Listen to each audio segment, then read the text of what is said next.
భూమినే నమ్ముకున్న పోడు రైతుల పట్ల కేంద్ర రాష్ట్ర ప్రభుత్వాలు అన్యాయంగా వ్యవహరిస్తున్నాయని విమర్శించారు సిపిఎం నేత Brinda Karat.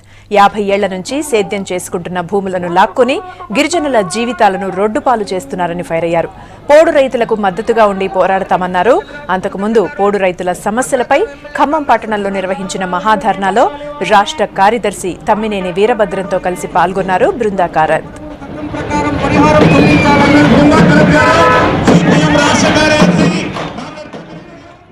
Nobody has the right, nobody has the strength to remove us, tribals, Adivasis, from the land and the forest which belongs to us.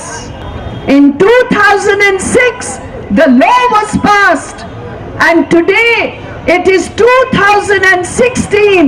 It is 10 years anniversary of the historic Forest Rights Act. Who an occupation of forest land before December 2005, they will have to be given pattas, but a joint patta in the name of our sisters, the tribal women of India.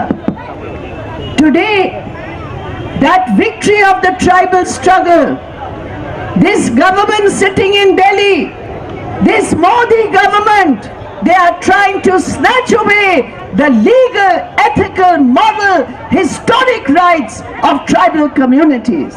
గిరిజనులు సాగు చేసుకుంటున్న భూమికి 40-50 సంవత్సరాలుగా సాగు చేస్తున్నప్పుడు ఆ సాగు చేస్తున్న భూమికి ప్రతి కుటుంబానికి 10 ఎకరాలు తగ్గకుండా పట్టా ఇవ్వాలి అని చెప్పి 2006లో చేసినటువంటి పార్లమెంట్ చట్టం గిరిజన హక్కుల చట్టం చెప్పింది. కానీ వాళ్ళ ఖమ్మం జిల్లాలో జరుగుతోంది ఏంటి? ఎన్నో సంవత్సరాలుగా సాగు చేసుకున్నటువంటి భూమి జోలికి ప్రభుత్వం పోతోంది. గవర్నమెంట్ పరిశ్రమ కోసం కానీ ప్రాజెక్టు కోసం కానీ 1 ఎకరం భూమి తీసుకోవాలన్నా సరే దానికి పరిహారం ఎలా ఇవ్వాలి, నష్టం ఎలా కట్టించాలి అనే దానికి 2013లో పార్లమెంట్లో చేసిన చట్టం ఉంది.